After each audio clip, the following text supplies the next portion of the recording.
Good morning students. Myself Dr. Renu. Welcome to my class. बच्चों आज हम लोग अपने उसी चैप्टर को कंटिन्यू करेंगे. Chapter 3 in economics, poverty as a challenge. Poverty as a challenge में इसके फर्स्ट वीडियो में मैंने आपको बताया कि पॉवर्टी होती क्या है और पॉवर्टी जब हम किसी गरीब व्यक्ति या गरीबी की बात करते हैं तो हमारे दिमाग में एक कैसी इमेज बनती है कि एक गरीब फटा कुचला कपड़ा पहना हुआ गंदा सा इंसान जिसके पास फैसिलिटी नहीं है. तो लेकिन जो पॉवर्टी है उसके और भी कई डायमेंशंस हैं. कई डायमेंशंस के आधार पर भी पॉवर्टी को डिस्क्राइब किया जा सकता है. तो आज हम लोग इस चैप्टर में इसी टॉपिक पर डिस्कस करेंगे. बच्चों आज का हमारा टॉपिक है two typical cases of poverty. Two typical cases of poverty it means कि हम लोग दो व्यक्तियों के एग्जाम्पल को लेंगे, उनको कंट्रास्ट करेंगे और उनको कंपेयर करेंगे और ये जानेंगे कि कौन कौन से कारण हैं जिसकी वजह से पॉवर्टी इंक्रीज होती है और हम उनको दूर करने के उपाय को अपनाएंगे. तो पहला केस है, फर्स्ट केस है अर्बन केस. इट मीन्स कि शहरी व्यक्ति का एग्जाम्पल. दूसरा है rural case. Rural case means कि ग्रामीण व्यक्ति का. तो शहरी व्यक्ति में राम शरण है, राम शरण की स्टोरी है और रूरल एरिया में लखा सिंह की स्टोरी है. तो अब ये राम शरण क्या है? राम शरण के बारे में मैं आपको बताती हूँ कि राम शरण जो है वो 33 इयर्स ओल्ड एक व्यक्ति है और वो कहाँ वर्क करता है? वो झारखंड के पास रांची में एक आटे की मिल में काम करता है और वो पर महीने मिल में काम करके 1500 रुपीज अर्न करता है. और ये अक्सर ऐसा हो जाता है this money is not enough to sustain the family of 6 member. लेकिन वो जो पैसे की कमाई करता है या पैसा कमाता है वो उसके 6 मेंबर वाले परिवार की जरूरतों को पूरा करने के लिए पर्याप्त नहीं है. और जिनमें से उसमें राम शरण है, उसकी वाइफ है और इसके अलावा उसके 4 बच्चे हैं जो 12 साल की एज से लेके 6 मंथ के हैं. इसके अलावा जो राम शरण है उसको कुछ पैसे अपने बूढ़े माँ बाप को भेजने पड़ते हैं जो कि पास के एक गांव में रामगढ़ में रहते हैं. और हिज फादर अ लैंडलेस लेबर, उसके जो पिता है वो एक लैंडलेस लेबर है, अर्थात ऐसे किसान हैं जिनके पास उनकी खुद की जमीन नहीं है. इसलिए वो राम शरण के साथ साथ उसके 2 भाइयों के ऊपर भी डिपेंड करते हैं जो कि हजारीबाग में रहते हैं. तो इस तरीके से हमने देखा कि राम शरण जो है इस काम के अलावा कभी कभी ईंटों के भट्टे पे भी काम कर लेता है और ये टेम्परेरी काम कर लेता है. इसके साथ ही साथ उसकी वाइफ जो शांता देवी है आसपास के घरों में काम करके मेड के रूप में काम करके 800 रुपए पर मंथ अर्न कर लेती है.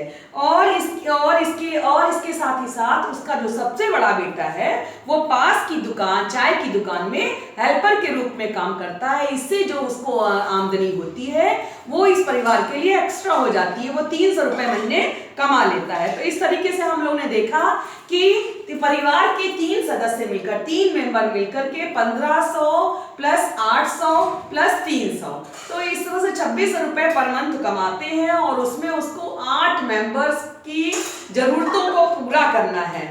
और कोई भी बच्चा जो है वो स्कूल नहीं जाता है. राम शरण की जो 10 साल की बड़ी बेटी है वो जब माँ बाप और परिवार के और सभी सब भाई जब काम करने चले जाते हैं तो वो अपने 2 छोटे भाई बहनों की देखभाल करती है.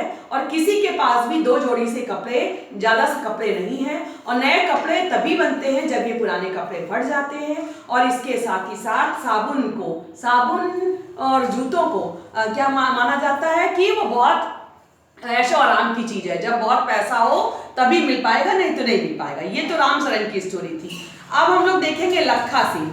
लखा सिंह जो है वो उत्तर प्रदेश में मेरठ के पास के एक छोटे से गांव में रहता है और वो उसके पास अपनी खुद की जमीन नहीं है. इसलिए वो क्या करता है, बड़े किसानों के खेतों में जाकर के काम करता है और एट टाइम्स प्रेजेंट टाइम में वो कितने रुपए पाता है?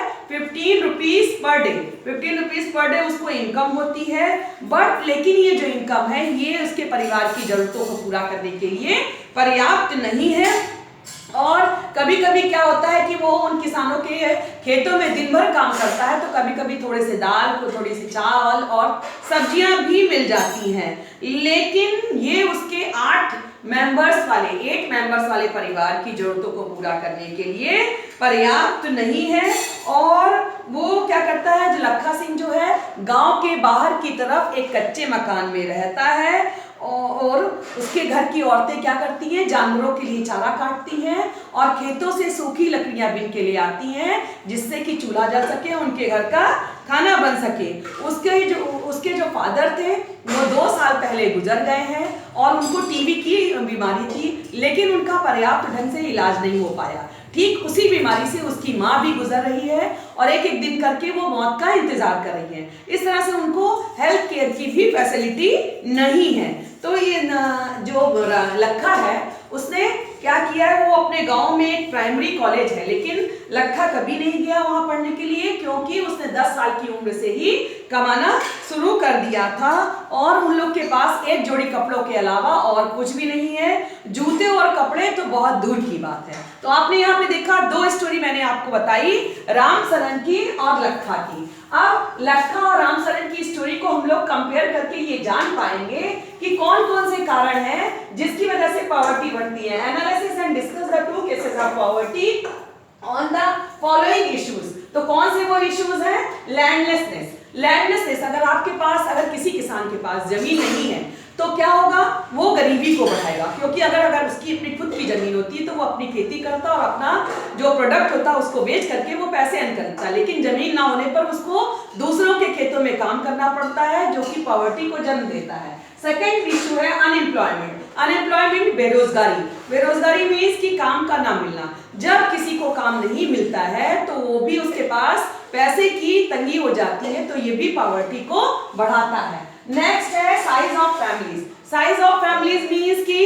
परिवार का आकार। अगर किसी भी परिवार का आकार छोटा है, 3 मेंबर या 4 मेंबर है, तो वो परिवार अच्छे ढंग से रन करेगा। लेकिन अगर किसी परिवार के सदस्यों की संख्या ज्यादा है, उस परिवार में 6 से लेके 8 तक के मेंबर हैं, तो उनकी जरूरतों को पूरा करना बहुत मुश्किल हो जाता है। और ऐसी सिचुएशन में जब इंसान के पास पैसे ना हो, जमीन ना हो और रोजगार ना हो, तो साइज ऑफ फैमिली भी के ऊपर भी पॉवर्टी डिपेंड करती है। इलिटरेसी। इलिटरेसी मीन्स निरक्षरता, पढ़ा लिखा ना होना। जब कोई इंसान पढ़ा लिखा नहीं होता है तो क्या होता है कि वो आगे पढ़ाई नहीं कर पाएगा, पढ़ाई नहीं कर पाएगा तो फिर आगे अच्छी जॉब नहीं मिलेगी, जॉब नहीं अच्छी मिलेगी तो आगे भविष्य में ये संभावना है कि वो अच्छे पैसे भी नहीं कमा पाएगा। तो इस तरह से इलिटरेसी भी पॉवर्टी को इंक्रीज करने में एक इंपॉर्टेंट फैक्टर है। नेक्स्ट है poor health and mall nutrition. Poor health and mall nutrition means कि लोगों की जो व्यक्ति है या गरीब पुअर इंसान होते हैं उनकी सेहत का खराब होना, और माल न्यूट्रिशन मतलब अच्छा खाना ना मिलना, कुपोषण, कुपोषित होना। क्यों? क्योंकि इनके पास जब व्यक्ति कमाता नहीं है तो उसके पास पैसे नहीं होते हैं, पैसे नहीं होंगे तो फिर वो अच्छे खाने का इंतजाम कहाँ से करेगा। उसके लिए तो 2 समय का दाल चावल या दाल रोटी ही मेंटेन करना बहुत मुश्किल बात होगी। तो इसलिए जब माल न्यूट्रिशन होगा तो वो बीमार पड़ेगा, फिर उसके जो उसके पास थोड़े बहुत पैसे हैं वो भी खर्च हो जाएंगे। तो इस तरह से पुअर हेल्थ और माल न्यूट्रिशन भी पॉवर्टी को इंक्रीज करती है। Child labour. चाइल्ड लेबर भी पॉवर्टी को बढ़ाता है। और हेल्पलेसनेस। हेल्पलेसनेस मीन्स कि आपके पास किसी भी तरीके की सुविधा ना हो और अपने को असहाय महसूस करना भी पॉवर्टी को इंक्रीज करता है। तो यहाँ हम लोगों ने देखा कि इतने सारे फैक्टर्स हैं जो कि पॉवर्टी को बढ़ाते हैं। अब पॉवर्टी क्या है, और भी फैक्टर्स हैं जिनकी वजह से हो सकती है। Hunger and lack of shelter. भूख या घर की छत की कमी के अभाव भी पॉवर्टी कहलाता है। सेकेंड है lack of clean water and sanitation facilities. Lack of clean water मतलब साफ पानी, पीने के साफ पानी की सुविधा का ना होना, और सैनिटेशन फैसिलिटीज, सफाई का ना होना, आपके आसपास के वातावरण का गंदा होना, ये भी गरीबी कहलाता है। Lack of a regular job. Regular job मतलब नियमित रूप से आपको काम नहीं है आपके पास, कभी काम मिलता है कभी नहीं मिलता है, तो ये भी पॉवर्टी कहलाता है। पॉवर्टी कहलाता है। Living with a sense of helplessness. असहाय की स्थिति में रहना और अपने को असहाय महसूस करना, ये भी पॉवर्टी को इंक्रीज करता है क्योंकि व्यक्ति इससे अपने को डिप्रेस हो जाता है और वो कोई काम नहीं करता है। तो यहाँ हम लोगों ने देखा कि इतने सारे फैक्टर्स हैं जिनकी वजह से पॉवर्टी इंक्रीज होती है और पॉवर्टी फैलती है।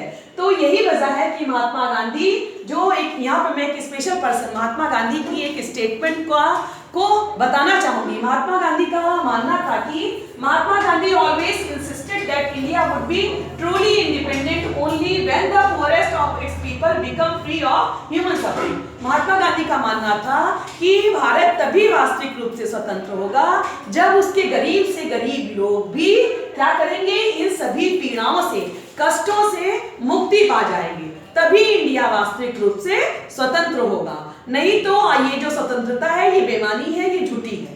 तो आई होप बच्चों कि ये टॉपिक आपको क्लियर हो गया होगा, और अगर आपको मेरे पढ़ाने का ढंग पसंद आता है तो आप मेरे कमेंट बॉक्स में जाकर के लाइक और सब्सक्राइब जरूर से करिएगा बच्चों। तो मिलते हैं नेक्स्ट वीडियो में न्यू टॉपिक के साथ। Thank you.